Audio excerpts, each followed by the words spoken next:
जय हिंद। मुझे सतीश चांद के नाम से जाना और पहचाना जाता है। म्यूज़िक का मामूली सा ज्ञान के कारण यदा कदा यूट्यूब पर अपने कुछ एक वीडियो अपलोड करने की जहमत कर ही लेता हूँ, लेकिन अपने कुछ उसूलों की खातिर मैं लाइक्स और सब्सक्राइब करने की गुजारिश करने से परहेज़ करना ही बेहतर समझता हूँ। इसके अलावा मेरे द्वारा लिखी गई कुछ किताबें भी हैं। 9.5 शीर्षक की मेरी लेटेस्ट क्राइम थ्रिलर, जो मेरी अंग्रेज़ी में लिखी गई 930 नावल का हिंदी संस्करण है, आज भी अमेज़ॉन और फ्लिपकार्ट पर उपलब्ध है। इसके अलावा पॉलिटिकल हिस्ट्री के ज्ञान के बारे में भी मैं कुछ शौक़ पाल के रखता हूँ। फ़िलहाल तो मेरी मसरूवियत वर्ल्ड वॉर 2 पर एक किताब लिखने में है, जो तकरीबन क्लाइमैक्स के काफ़ी नज़दीक पहुंच चुकी है, लेकिन ऑपरेशन सिंदूर के बाद मेरे कुछ नज़दीकी संगी साथियों की इच्छा अनुसार मैं पहले से इस वीडियो को आमादा करने के बारे में अपना फ़लसफ़ा देना ज़्यादा मुनासिब समझता हूँ। लिहाजा इस विषय में ठोस जानकारी हासिल करने में मुझे कुछ समय तो लाजमी खर्च हो गया, लेकिन मुझे उम्मीद है तमाम जानकारी सटीक ही बैठेगी। चलिए सीधे विषय पर आगमन करते हैं। गौर करिए, अब तो पाकिस्तान की तरफ से ऑपरेशन सिंदूर विषय में डोजियर आ गया है। वो सरकार की तरफ से है, लेकिन उस डोजियर को देखने के बाद बड़बोले पाकिस्तानी एंकर्स, जो अब तक जीत का राग अलापते हुए उछल कूद कर रहे थे, उन्हें अचानक से सांप कैसे सूंघ गया। उनके गले से तो आवाज़ ही निकलना बंद हो गई। बिल्कुल सुई पटक सन्नाटा, यानी कि पिन ड्रॉप साइलेंस। पाकिस्तान में ऐसा कुछ क्यों होता है और कैसे होता है, ये तमाम बातें जानने और समझने के लिए हमें हिस्ट्री के कुछ पन्नों की तरफ वापस से यू टर्न लेना पड़ेगा।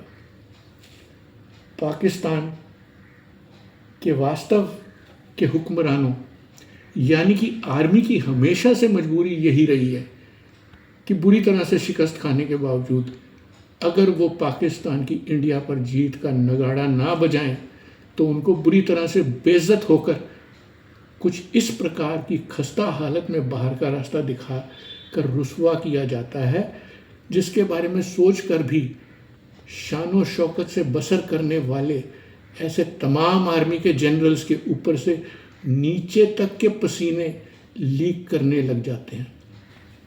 इसीलिए उनकी आर्मी के खिलाफ जो भी अपनी आवाज़ बुलंद करने की जहमत करता है, उसके और उसके तमाम ख़ानदान को इस प्रकार से तशद्दुद के शिकार होना पड़ता है कि रिहा होने के बाद वो खौफ के मारे भीगी बिल्ली बनकर ही रह जाते हैं और ना जाने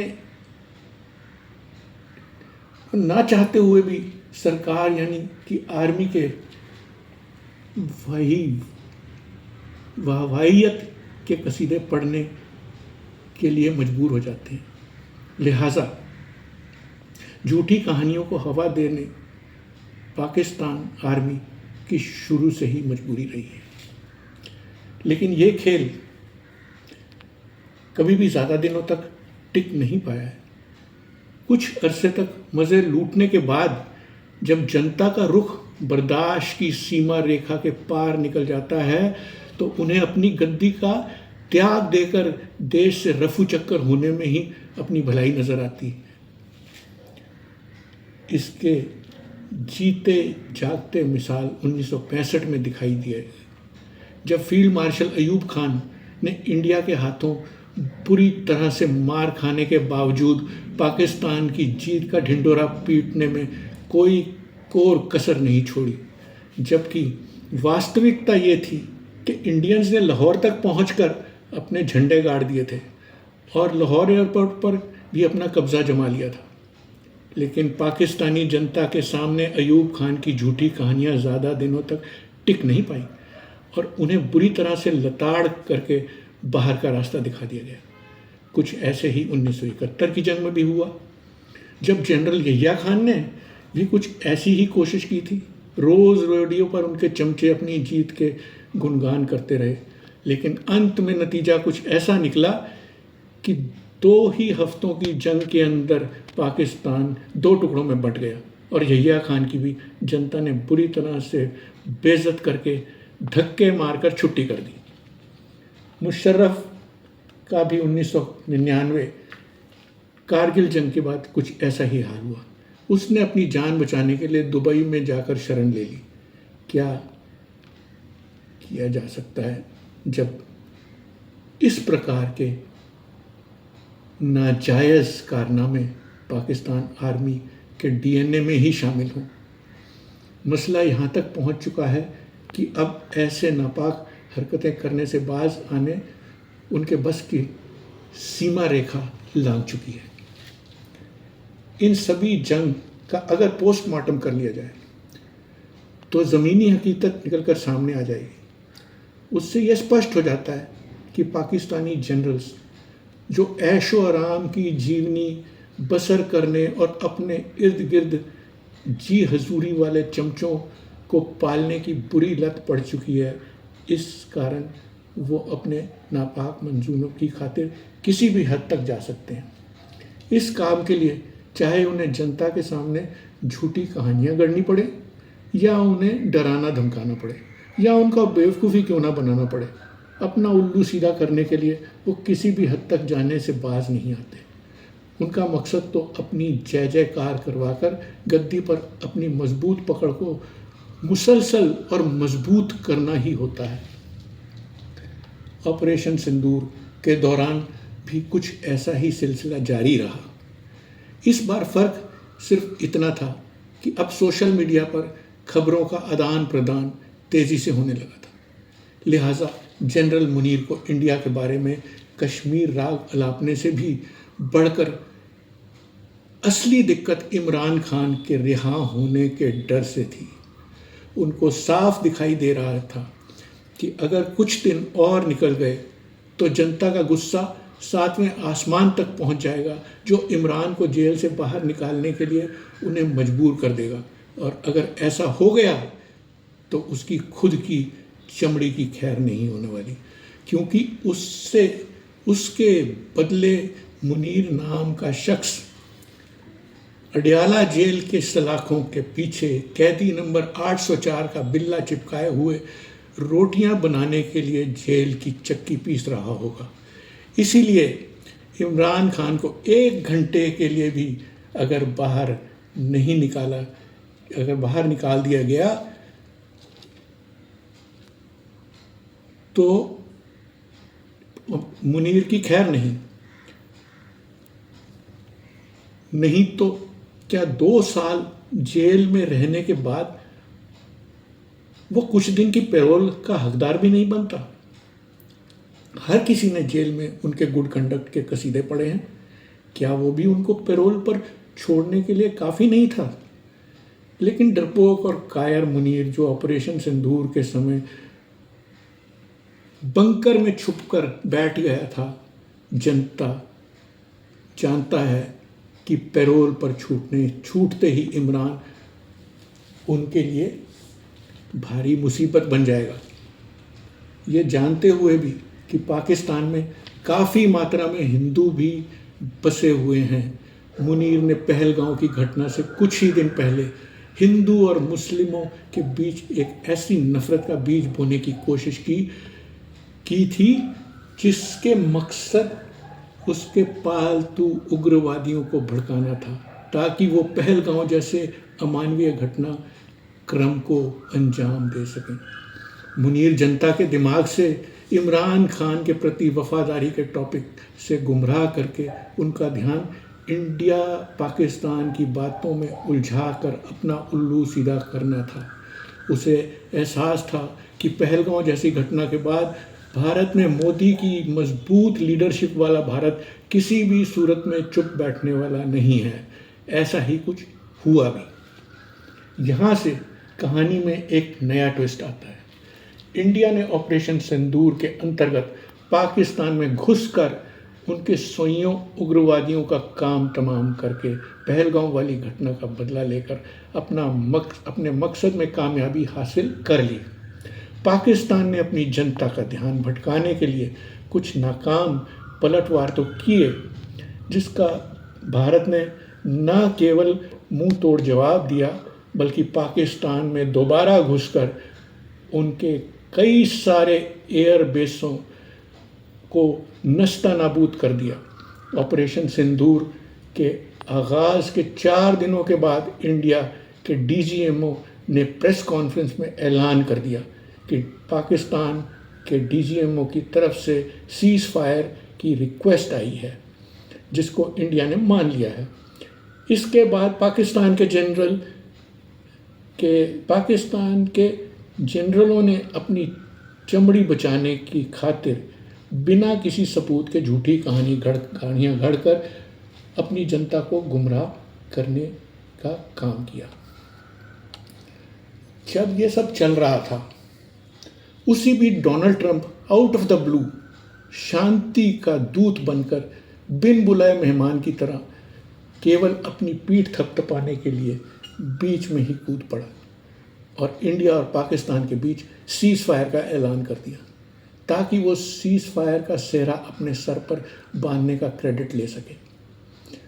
जबकि उस वक्त तक किसी भी डीजीएमओ ने सीज़ फायर की ऑफिशियल घोषणा नहीं की थी। पाकिस्तान ने इस मौके को कुछ इस तरह से भुनाने की कोशिश करी जैसे इंडिया ने ही आगे बढ़कर ट्रंप से सीज़ फायर की रिक्वेस्ट की हो, जबकि इंडिया ने डोनाल्ड ट्रंप की दखल अंदाजी को ही सिरे से खारिज कर दिया था। जिस किसी को भी सीज़ फायर की रिक्वेस्ट आई थी, वो पाकिस्तान की पहल पर ही आई थी, क्योंकि मोदी की लीडरशिप वाला इंडिया पाकिस्तान के न्यूक्लियर ब्लैकमेल की धमकियों से डरने वालों में से नहीं है। पाकिस्तान ये अच्छी तरह से जानता था कि अगर उसने इस वक्त सीज़ फायर की रिक्वेस्ट नहीं की तो 2 ही दिन में उसका दुनिया के नक्शे से नामो निशान मिट जाएगा। अब तो लेखक ब्रह्मा चैलनी ने पर्दे के पीछे चल रही ट्रंप और उसके बेटों की क्रिप्टो बिजनेस में पाकिस्तान की भागीदारी को जग जाहिर कर दिया है।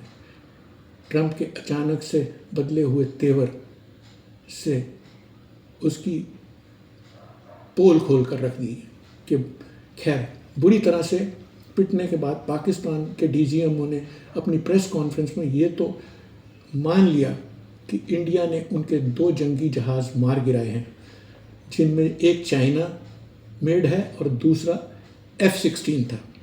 लेकिन कुछ ही समय बाद एक और प्रेस कॉन्फ्रेंस में उन्होंने कहा कि पाकिस्तान ने इंडिया के 5 जहाज़ गिरा दिए हैं, जिनमें कुछ रफेल भी हैं। हवा में छोड़ी इन बातों का पाकिस्तान कोई सबूत पेश नहीं कर सका। सबूत होता तभी तो देता।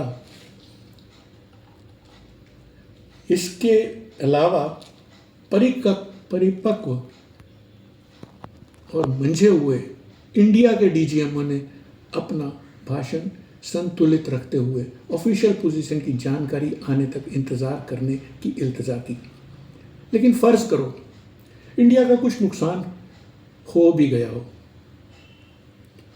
जो किसी भी जंग में होना आम बात है, तो इससे पाकिस्तान के अंदर एक बार नहीं 2 बार घुसकर उनके सोइयों उग्रवादियों को मौत के घाट उतारने के साथ साथ उनके कई सारे एयरपोर्ट्स और अवैक्स के अलावा तमाम और हवाई जहाज़ों को भी नष्ट करने की बात को ना तो झुटलाया जा सकता है और ना ही छुपाया जा सकता है, क्योंकि इसका नज़ारा विदेशों की सैटेलाइट द्वारा सभी ने देख लिया है, जबकि पाकिस्तान एक भी सैटेलाइट सबूत पेश करने में बुरी तरह से नाकामयाब है। इसमें कोई हैरान होने वाली बात नहीं है कि पाकिस्तान का इतना बड़ा नुकसान क्यों हुआ। मसला सारा टेक्नोलॉजी का है। पाकिस्तान ने उनके अलाई के माफिक काम करने वाले चाइना के वेपन्स और विमानों को जंग में इस्तेमाल किया, जो चुराई हुई रिवर्स इंजीनियरिंग से तैयार किए गए, जबकि भारत ने अपने खुद के बलबूते से बनाए हुए ब्रह्मोस मिसाइल और आकाश एयर डिफेंस सिस्टम से न केवल पाकिस्तान के घर में घुसकर उनके पालतू उग्रवादियों को जहन्नुम पहुंचा दिया, बल्कि उनके सैनिक अड्डों और हवाई अड्डों को भी तहस नहस कर दिया। इसके अलावा उनके तमाम ड्रोन जिन्होंने इंडिया की तरफ रुख किया, उन्हें हवा में ही नस्तानाबूद कर दिया। अब नकल करने वाले और अकल का इस्तेमाल करने वालों में इतना फ़र्क तो होना लाजमी है। इसी कारण इस छोटी सी जंग में जीत का सेहरा भी इंडिया के सर पर आने से ना तो पाकिस्तान को और ना चाइना को अपनी हार से संतुष्ट होकर रहना पड़ा। पाकिस्तान में बचे खुचे आतंकियों को बिना किसी आनाकानी के भारत के हवाले कर देना चाहिए, ताकि फिर से गोली का जवाब गोले से ना देना पड़े। शहबाज शरीफ ने भारतीय मिसाइल ब्रह्मोस की फोकट में पब्लिसिटी करते हुए ये माना है कि इंडिया के ब्रह्मोसों ने पाकिस्तान में नूर खान एयरबेस के अलावा कई और एयरबेस भी तबाह कर दिए, लेकिन अपनी मन गढ़ंत कहानियों से बाज नहीं आते हुए अलबत्ता अपनी लड़खड़ाती हुई ज़बान से उसने ये भी जोड़ दिया कि वो इंडिया के 10 तैयारे यानी जहाज़ गिरा सकते थे, लेकिन उन्होंने सिर्फ 5 ही गिराए। क्या उसकी ऐसी बचकानी बात पर कोई यकीन कर सकता है?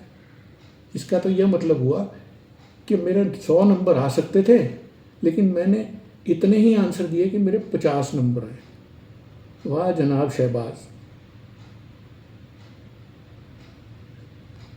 ज़्यादा होशियारी दिखाने से झूठ खुद का खुद टपकने लगता है। ये कोई नई बात नहीं है। इसी प्रकार की बेसर पैर के जुमलों के कारण शहबाज बेशुमार बार पाकिस्तान के लिए हंसी का स्रोत बन चुका है। पाकिस्तान के पास सबूत के नाम पर केवल उनके डिफेंस मिनिस्टर ख्वाजा अब्बास का CNN को दिया गया एक तर्क है, जिसमें उन्होंने माना है कि उनकी जानकारी केवल सोशल मीडिया तक ही सीमित है। आजकल पत्रकारों के तमाम कैमरों में टाइम फ़ोटो आती है, जिसमें टाइम और जगह का विवरण की तमाम जानकारी होती है। ऐसे कोई एक भी फ़ोटो पाकिस्तान पेश नहीं कर सका। पाकिस्तान के DGMO ने कहा है कि उनके पास कोई भी सबूत नहीं है, क्योंकि भारतीय विमान भारत की टेरिटरी में ही गिरे थे। क्या वो ऐसे एक भी तस्वीर पेश कर सकते हैं जिसमें पायलट अपनी जान बचाने के लिए पैराशूट से नीचे उतरा हो और पब्लिक उसको बचाने के लिए भीड़ जमा कर दी हो? ये बात हज़म होने लायक नहीं है। इंडिया और पाकिस्तान में फ़र्क सिर्फ इतना है कि इंडिया अपनी बात सबूत के बलबूते पर रखता है और पाकिस्तान को अपनी बात कहने के लिए बहाने बनाने पड़ते हैं। इसके अलावा CNN ने भी बातों को कुछ तोड़ मरोड़ कर पेश करने की कोशिश करी। इसके बारे में जानकारी के लिए मैं नेपाल में रिहाइश करने वाले स्नेहशीष पांडा द्वारा लिखे एक आर्टिकल के कुछ एक्सर्प्ट्स की तरफ आपका ध्यान आकर्षित करते हुए कोट करना चाहता हूँ। उसका कहना है, India exactly does not have self-evaporating technology, right? India cannot overnight evaporate its jets into the thin air. India is a country of 1.5 billion people, and there are roughly 1.5 cell phones with camera and high-speed 4G, 5G internet. If you think India has lost 3 to 5 of its Rafale jets, depending on the news source, you tell me. What are the tail numbers of the aircraft? Every Rafale has a tail number. So if 3 Rafales has been lost, then there would be 3 tail numbers. Logically right. So where are they? What are the tail numbers of the aircraft? There are countless footages of videos floating in social media of Indian cities getting attacked by Pakistan drones. So this says that we Indians naturally love to record anything sensational we get on our hands. So where are the footages of the wreckages? Where are the videos of smothering wreckages of Indian Rifles? Where are the videos of footages of ejection? Sure, if 3 Rafales have crashed and no dead bodies have been recovered, then the pilots must have ejected. If unplausible if you think that the Rafales fly pilotless. Where are the photos of injured or unconscious pilots lying in the ground? In past, Air Force have crashed and pilots have ejected. You literally have photos and videos of them getting rescued by locals. Neither in Punjab nor anywhere else, any rescued pilot has been admitted to any hospital. How can this be? If pilots have ejected and have survived, there is a 90% chance of sustaining an injury while ejecting. So where are the hospital records, videos, photos? You know what is the source of information for Pakistan's defense minister? Social media, god damn it. He is the defense minister of Pakistan. Even a low-level Indian bureaucrat would have far more credible sources than him. Coming to the Western media, first is CNN. Chinese and Pakistanis have cited CNN as a source. So, okay, let's trust CNN. But let me remind you as well, CNN till date has claimed that at least 10 times that Russia has collapsed and lost the war. Has Russia collapsed? CNN carried an article during COVID saying that people who were vaccinated with COVID vaccine were turning into crocodiles. How many humans did turn into crocodiles after receiving COVID vaccines? CNN has repeatedly said in the past that China harvests organs of Uyghurs in Xinjiang, so it is true as well, right? After this, he has given the links of all those things, and then if he further gives rights, if you are going to believe that India lost Rafales, then you have to trust the other news of CNN as well. So, turning human beings into crocodiles is a CNN news. If you are not going to trust all this and selectively trust CNN on this and expect me to do the same, then you are the problem, my friend. Now this is the photograph. This is the photo. Just put the camera on this. This is a photograph he has put on his article. Actually, there are many other photographs, but I have just taken out one because then it will be a very long conversation. Now, under this picture, it is mentioned. This is a picture of the wreckage, and Pakistanis and Chinese are claiming this be the wreckage of Rafale. So tell me, where is the destroyed engine, the tail? Why is it not in fire? Rafales are literally filled with aviation turbine fuel, which is highly combustible. Now, you see, I am naming a few journalists who generally are faking the stories. Now, first name is Adnan Amir, nationality Pakistani, news portal Nikki Asia, Sophia Saifi, Pakistani, news portal CNN, Salman Masood, Pakistani, news portal New York Times, Zia ur Rahman, Pakistani, New York Times, Asif Shehzad, nationality Pakistani, news portal Reuters, Idris Ali, nationality Pakistani, news portal Reuters, Kamran Haider, nationality Pakistani, news portal Bloomberg UK, Saeed Shah, Pakistani, news portal WSJ Reuters. All these major news articles on international media reporting that India has lost Rafales and its authors are what the names I have given. Every single international media house that has credited the story of India losing Rafale has cited CNN as its source. CNN source itself is shaky with a long arm record of misinformation. Majority of the articles in Bloomberg, CNN or Reuters for that matter, as far as India losing Rafale is concerned, has at least one Pakistani author. Is this supposed to be neutral? Now,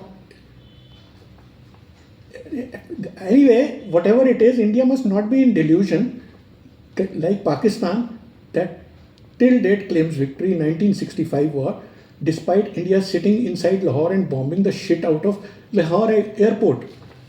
So this is some extract of the article. I think it will be an eye opener for everybody. Now, coming on next, Photoshop द्वारा कहाँ की photo कहाँ चिपकाने के अलावा इन पाकिस्तानियों को अपने झूठ को सच साबित करवाने के अलावा और आता ही क्या है। शुरू में तो डोनाल्ड ट्रंप के बीच में टपक कर अपनी चोंच फंसाने से के पीछे उनका मकसद समझ से पार था, लेकिन वास्तविक हकीकत ऑपरेशन सिंदूर के कुछ दिन बाद खुलकर सामने आ ही गई। इस राज का पर्दाफाश किसी और ने नहीं बल्कि खुद पाकिस्तान के एक सिक्योरिटी एक्सपर्ट इम्तियाज़ गुल ने कर दिया। उसका अपना इंटरव्यू लाइव भी दिया है और इकोनॉमिक टाइम्स में भी मिल जाएगा। उस आर्टिकल की हेडिंग है Pakistani expert drops bombshell says US runs Noor Khan airbase even Pakistan army not allowed to enter. मतलब ट्रंप को अपने अमेरिका के कंट्रोल वाले एयरबेस को उजड़ने की ज़्यादा चिंता थी, इसलिए उन्होंने आगे बढ़कर सीज़ फायर की घोषणा कर दी। नूर खान एयरबेस के पास ही पाकिस्तानी आर्मी का हेडक्वार्टर भी है। उसके अलावा उनकी न्यूक्लियर आर्सनल्स भी वहीं कहीं हैं। इसी कारण ट्रंप ने हालात के विपरीत पाकिस्तान के लिए IMF का लोन भी जल्दबाजी में रिलीज़ करवा दिया। यहाँ ये याद दिलाना ज़रूरी है कि ओसामा बिन लादेन ने भी कई वर्षों तक पाकिस्तान के आर्मी हेडक्वार्टर के पास ही अपना डेरा बसाया हुआ था और पाकिस्तानी आर्मी का कहना था कि उसको पता ही नहीं चला। दो ही बातें हो सकती हैं, या तो पाकिस्तान झूठ बोल रहा है या उनकी आर्मी निकम्मी है। झूठ और गुंडागर्दी के तमाम रिकॉर्ड तोड़ने वाली पाकिस्तान की आर्मी को तो ये भी नहीं पता चला कि उनका nuclear scientist doctor Abdul Qadeer Khan Iran, Libya और नॉर्थ कोरिया जैसे खतरनाक देशों को उनके द्वारा चोरी की गई टेक्नोलॉजी, न्यूक्लियर टेक्नोलॉजी बेच आया है। ये बात उसने खुद 2004 में नेशनल टेलीविज़न में स्वीकार की थी। इसलिए पाकिस्तान को टेररिस्ट को पनाह देने वाला एक रोग देश कहा जाता है। पाकिस्तान की आर्मी पर कैसे विश्वास किया जा सकता है, जिसने 1999 में पीठ पीछे खंजर भोंकने का काम किया।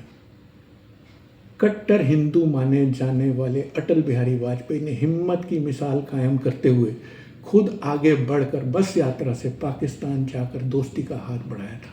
उसके एवज में पाकिस्तान ने कारगिल दिया। शहबाज शरीफ ने तो पार्लियामेंट के अलावा कई सारे भाषणों में पाकिस्तान को भिखारी का तगमा देते हुए ये स्वीकार कर लिया है कि बेगर्स आर नॉट चूजर्स। लेकिन वो बेगर अपनी खुद के लालच के कारण ही तो बने हैं। लोन से मिले हुए पैसों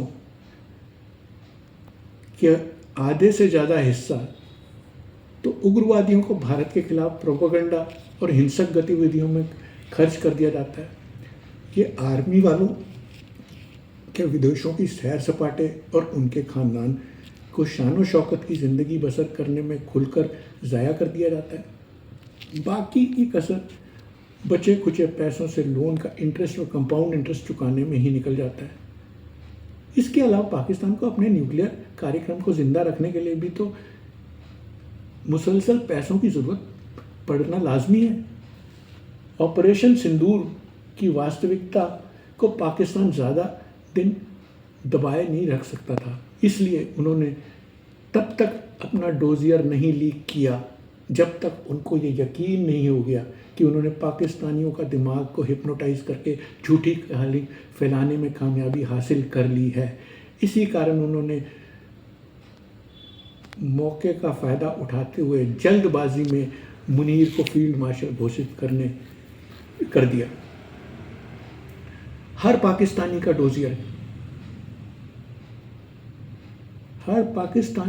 डोजियर के मजमून के बारे में जानकारी हासिल कर लेनी चाहिए, क्योंकि डोजियर में पाकिस्तानी ने जनता को बताए गए उनके नैरेटिव के बिल्कुल विपरीत कहानी बताई है और इस बात को साफ तौर पर कबूल किया है कि भारत ने पाकिस्तान का इंडिया द्वारा बताए गए नुकसान से भी बहुत बड़ा नुकसान कर दिया है। इसलिए सच्चाई खुलने से पहले शहबाज शरीफ और मुनीर ने मिलकर जल्दबाजी में कुछ ऐसा माहौल बनाने की कोशिश की जिससे ऐसा महसूस हो जैसे पाकिस्तान जंग जीत गया हो, और इस बात को साफ तौर से पाकिस्तानी जनता से छुपा लिया कि सीज़ फायर की फरमाइश पाकिस्तान के डीजीएमओ ने खुद इंडिया से आगे बढ़कर की थी। यदि सिक्योरिटी के कारण कोई रुकावट ना हो तो भारत को इस विषय में बातचीत या फ़ोन कॉल का सटीक समय बताते हुए तमाम रिकॉर्डिंग को पब्लिक के सामने पेश कर देना चाहिए, जिससे दूध का दूध और पानी का पानी हो जाए। मुनीर को इमरान खान से आगे तक बचाने के लिए उसको फील्ड मार्शल बना दिया गया, जबकि इस जंग में फील्ड में तो काम ही नहीं हुआ। इस जंग को तो एयरफोर्स ने अंजाम दिया। खैर, ये जानते हुए कि फील्ड मार्शल एक ऑनररी पोस्ट है और आर्मी के जनरल के ओहदे से रिटायर होने के बाद उनकी आर्मी में कोई दखल अंदाजी नहीं रहती, फिर भी फैसल वाड़ा जैसे आर्मी के चमचे और इमरान के सख्त खिलाफ पॉलिटिशियन ने कुछ ऐसा माहौल बनाने की नाकाम कोशिश की कि मुनीर को अब कोई नहीं हाथ लगा सकता, यानी वो इनविंसिबल हो गए हैं, उन्हें इम्यूनिटी हासिल हो गई है और उसका आर्मी पर कंट्रोल उसकी तमाम ज़िंदगी तक कायम रहेगा, जिसके एवज़ में उसको किसी भी सिविलियन कोर्ट में पेश नहीं किया जा सकता। शायद फैज़ल वाड़ा ने हिंदी फिल्म का एक डायलॉग को सीरियसली ले लिया, जिसमें कहा गया है कि वर्दी वाले रिटायर तो हो जाते हैं, लेकिन चोर की रिटायरमेंट की कोई उम्र नहीं होती। शायद वो इस बात को भूल गए कि कैदी नंबर 804 कोई मामूली शख्सियत नहीं है। जब जेल में रहते हुए उसने मुनीर और शहबाज शरीफ की नाक में दम कर दिया है, तो ज़रा सोचिए जेल से बाहर निकलने के बाद वो मुनीर और पार्टी का क्या हश्र करेगा। जनता उसके लिए लड़ने मरने को तैयार बैठी है। ये आग का गोला जिस दिन फटेगा उस दिन मुनीर को समझ में आ जाएगा कि उसने किस मुसीबत को गले लगा लिया है। पाकिस्तान के सरबराह द्वारा कॉन्स्टिट्यूशन में फेरबदल करना मामूली बात है। वहाँ जिसकी लाठी उसकी भैंस वाला कानून चलता है, लिहाजा जिस दिन इमरान के हाथ में दोबारा से कमान आ जाएगी, लाजमी रूप से मुनीर का कोर्ट मार्शल हो जाएगा। वो कहीं का नहीं रहने वाला। उसके पहले वाले तमाम आर्मी के सरबराहों के साथ जो हुआ है उससे भी बढ़कर उसके साथ होने वाला है। हो सकता है वो और उसके तमाम बाशिंदे अचानक किसी अंधेरी रात का फ़ायदा उठाकर देश से 9-2-11 हो जाए। जो सांप को पालता है सांप उसी को डसता है, ये पाकिस्तान की रिवायत है। ऐसा चलन पाकिस्तान में शुरू से ही चलता आया है। उग्रवादी किसी के भी सगे नहीं होते। जो लोग मोदी को केवल हिंदुओं का नेता मानते हैं,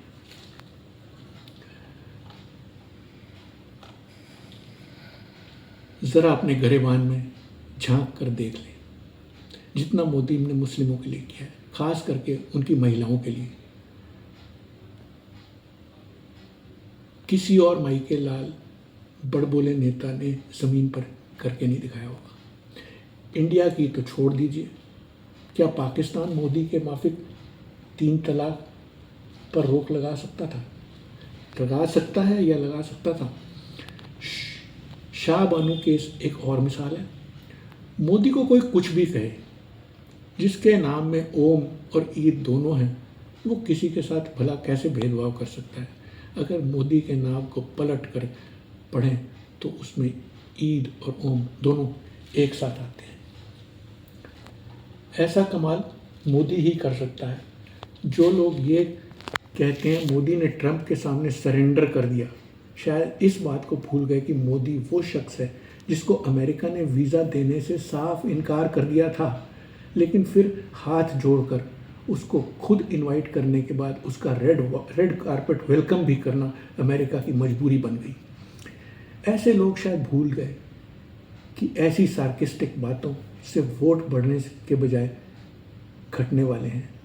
कोई भी सच्चा देशभक्त ऐसी बेसर पैर की बातें करने वालों से घृणा करने के अलावा और कुछ नहीं कर सकता। ऐसे लोगों को नज़रअंदाज करके मोदी के माफिक देश की प्रगति और सुरक्षा पर सीमित रखना चाहिए। जहां देश की बात है, सभी को राजनीति से ऊपर उठकर एक हो जाना चाहिए। हामिद मीर द्वारा सरेंडर की बात को बार बार दोहराने से मेरे जहन में एक आप बीती ने घंटी बजा दी। कुछ समय पहले मैं कनाडा के एक हॉस्पिटल में किसी से मिलने गया था। वहाँ की नर्स ने मुझसे पूछा, आप किस देश से हैं? मैंने उसको बताया कि मैं इंडिया से हूँ। वही सवाल मैंने उससे भी पूछ लिया तो उसने कुछ अजीब सी मुस्कान देते हुए कहा, मैं भी इंडिया से ही हूँ। कुछ लम्हे बीतने के बाद उसने मुझसे फिर से कहा, आप सच में पाकिस्तान से ही, आप सच में इंडिया से ही हैं?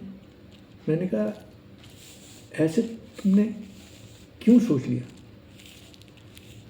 उसने कहा, क्योंकि आप मुस्लिम हो, आपका सरनेम चांद है। उसके जवाब में मैंने कहा कि ये तुमने कैसे मान लिया कि हर मुस्लिम पाकिस्तान से ही होता है? इंडिया में तो पाकिस्तान से ज़्यादा मुस्लिम है और वो काफ़ी मज़े की ज़िंदगी बसर कर रहे हैं। उसने कहा, उसने तो केवल अंदाज़ा लगाया था। खैर, वार्तालाप के दौरान उसने कहा कि वो इंडिया से नहीं बल्कि पाकिस्तान से है, लेकिन उसको ये कहते हुए शर्म आती है। उसके जवाब में मैंने कहा, पहली बात तो चांद मेरा तकल्लुस है, दूसरी बात मैं हिंदू हूँ और पैदाइश से ही इंडियन हूँ। आपको पाकिस्तानी होने में शर्मिंदगी महसूस होती होगी, जो कि एक लाजमी बात है, लेकिन I am proud to be an Indian. बाद में उसी ने मुझे खुद को इंडियन कहने का कारण भी बता दिया। उसने कहा कि केवल वही नहीं, ज़्यादातर पाकिस्तानियों को शक की नज़रों से देखा जाता है, इसलिए वो अपने आप को इंडियन कहते हैं। इस प्रकार की बात को कई बार मैंने बहुत से लोगों को टीवी इंटरव्यूज़ में भी कहते हुए सुना है। इसी कारण पाकिस्तान की कहीं भी कोई अहमियत नहीं है। इसलिए मिस्टर हामिद मीर, अगर तुम्हें वास्तविक सरेंडर करने वालों का नाम लेते हुए डर लगता है और उनकी चमचागिरी में उनके तलवे चाटने हैं, तो तुम बालाकोट से मिले अपने प्यारे मरे हुए पालतू कौवे को नामकरण करके अपना उपनाम करवा लो, क्योंकि तुम झूठ बोलने वाले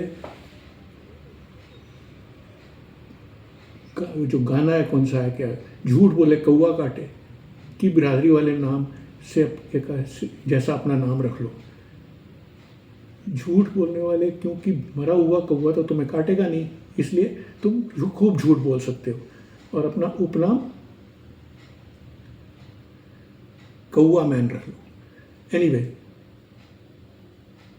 लिहाजा इस पर तवज्जो तो कि पाकिस्तानियों में कहाँ और कब ना केवल सरेंडर किया बल्कि ब्लंडर भी किया, जिसके कारण भीख का कटोरा लिए हाथ फैलाते हुए उनका किसी न किसी देश में मुसलसल आना जाना लगा रहता है। मरियम नवाज़ ने तो सीधे सीधे जंग की तमाम रणनीति का सेहरा अपने अब्बा जान नवाज शरीफ के सर पर मढ़ दिया। ताज्जुब है, फिर मुनीर को फील्ड मार्शल किस कारण बना दिया? नवाज शरीफ को राजा घोषित कर देना चाहिए था। इमरान खान के वकील लतीफ़ कोसा ने भी मुनीर का मखौल उड़ाते हुए जोर देकर कहा था, जब मुनीर फील्ड पर गया ही नहीं तो उसको फील्ड मार्शल किस लिए बना दिया गया? जंग तो एयरफोर्स के बीच हुई थी। पाकिस्तान में रहने वाले हिंदुओं की बात तो छोड़ ही दीजिए। मरियम नवाज़ ने तो पाकिस्तान में रहने वाले करीब 20 लाख अहमदियों को भी मुसलमान मानने से इनकार कर दिया है।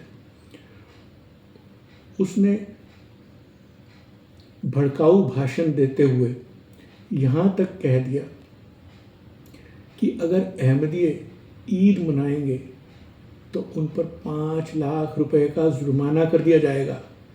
उनके भड़काऊ भाषण के कारण कई अहमदियों के घर और मस्जिदें जला दी गई हैं या तोड़ दी गई हैं। लगता है वो अपना पुराना भड़ास निकाल रही हैं। शायद वो भूल गई हैं कि पाकिस्तान में तख्ता पलटते देर नहीं लगती। मुशर्रफ ने तो हवाई जहाज़ में बैठे हुए तख्ता पलट दिया था।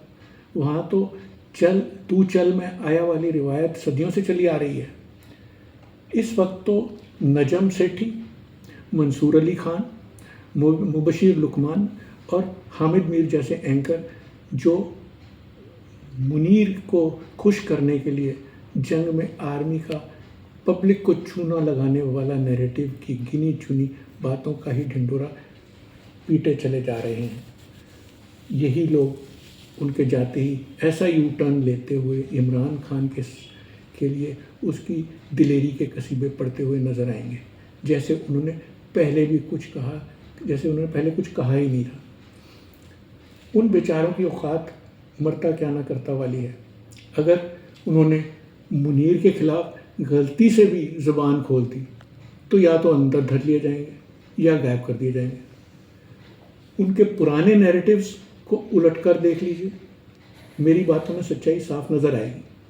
डॉक्टर शहबाज गिल और डॉक्टर मोहिन पीरज़ादा के माफिक जर्नलिस्ट जो उनके खिलाफ कुछ बोलना चाहते हैं, अपनी जान बचाने के लिए देश से बाहर बैठ गए हैं और वहाँ से एंकरिंग करते हैं। ये इंडिया जैसे दिलेर सरकार थोड़े ही है जो अपने काम से काम रखती है और सरकार के खिलाफ बोलने वालों की बातों को या तो प्रतिक्रिया ही नहीं देती और या नज़रअंदाज कर देती है और या हंसकर टाल देती है। पाकिस्तान एक वाहिद मुल्क है जहाँ पर आर्मी के अंदर एक मुल्क है, ना कि मुल्क के अंदर आर्मी।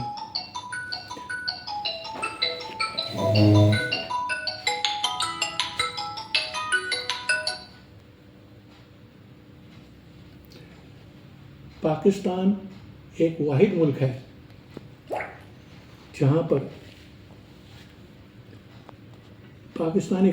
है जहाँ पर आर्मी के अंदर एक मुल्क है, ना कि मुल्क के अंदर आर्मी। ये मैं नहीं कह रहा, बल्कि अदनान सानी ने रजत शर्मा को आपकी अदालत में इंटरव्यू के दौरान कहा था। ये वही अदनान सानी है जिसने कुछ समय पहले पाकिस्तान से तंग आकर मजबूरी में हिंदुस्तान की नागरिकता हासिल कर ली थी।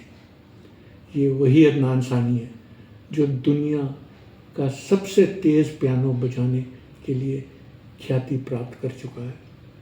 जब पाकिस्तान दुनिया के सबसे तेज़ पियानो बजाने वाले अदनान सानी की कदर नहीं कर सकता तो आम आदमी की क्या कदर?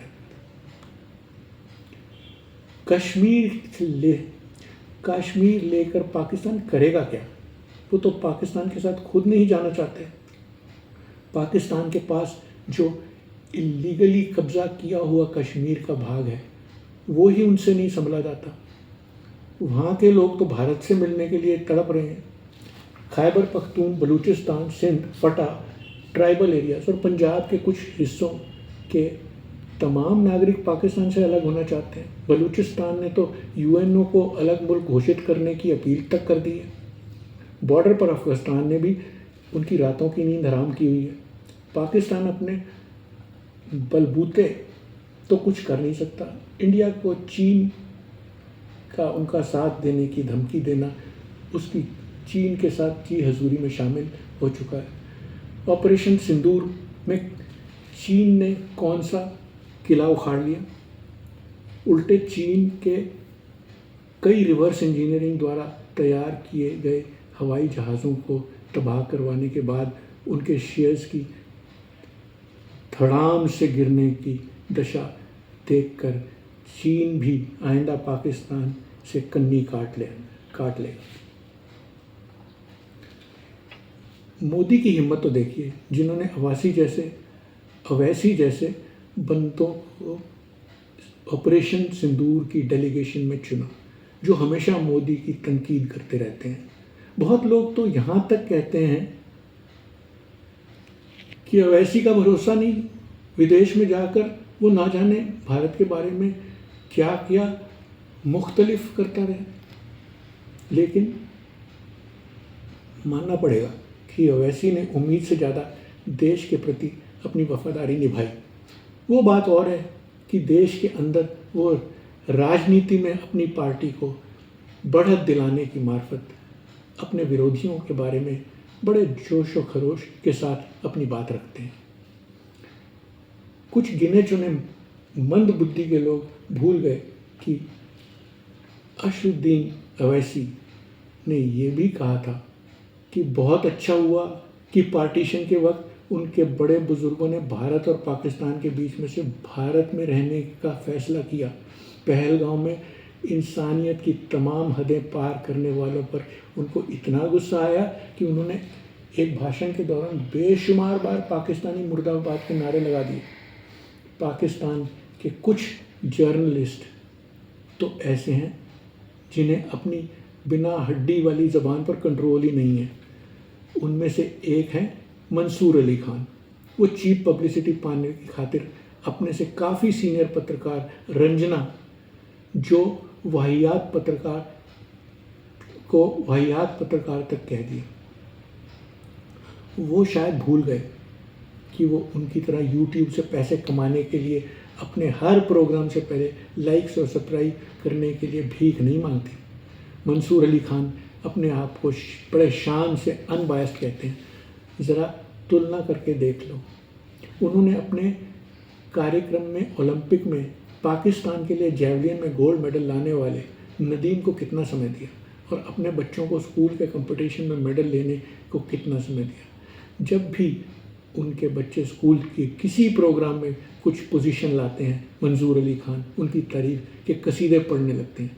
इसको नेपोटिज्म कहते हैं और ये उस बंदे की अपने फ़र्ज़ से कोसों दूर होने की कमज़ोरी को दर्शाता है। लेकिन पाकिस्तान के पत्रकारों के बारे में क्या बात करें, जिनके स्पोक्स पर्सन ही अजूबे हैं। एक बार इन तमाम जर्नलिस्ट के प्रोग्राम सुन लिए जाएं, समझ लिए जाएं। मंसूर अली खान का स्पोक्स पर्सन है कबूतर, जबकि नजम सेठी की स्पोक्स पर्सन चिड़िया है। उसके प्रोग्राम में चिड़िया का पुतला वो अपनी टेबल पर सजाए रखता है। मुबशर लुकमान की स्पोक्स पर्सन के बारे में सुनकर उनकी मानसिक स्थिति के बारे में आकलन किया जा सकता है। उसकी स्पोक्स पर्सन चुड़ैल है। यकीन नहीं होता तो उनके प्रोग्राम सुन लीजिए या देख लीजिए। जिस प्रकार चुड़ैल के उल्टे पैर होते हैं, उसी प्रकार मुबशर की पत्रकारिता भी कुछ उल्टी ही है। वो ना जाने कौन सी दुनिया में रहते हैं। ऐसी लूज टॉक बड़ी शिद्दत से कर जाते हैं जिनका कोई सर पैर ही नहीं होता। उनकी नाक पर हमेशा गुस्सा ही चढ़ा रहता है। 4 फुट 2 इंच के होने के बावजूद वो अपने मुख्तलिफ बंदों को ऐसे धमकाते हैं जैसे उनमें दारा सिंह की आत्मा समा गई हो। अपने प्रोग्राम के दौरान उसे अपने बारे में डींगे मारने का बड़ा शौक़ है।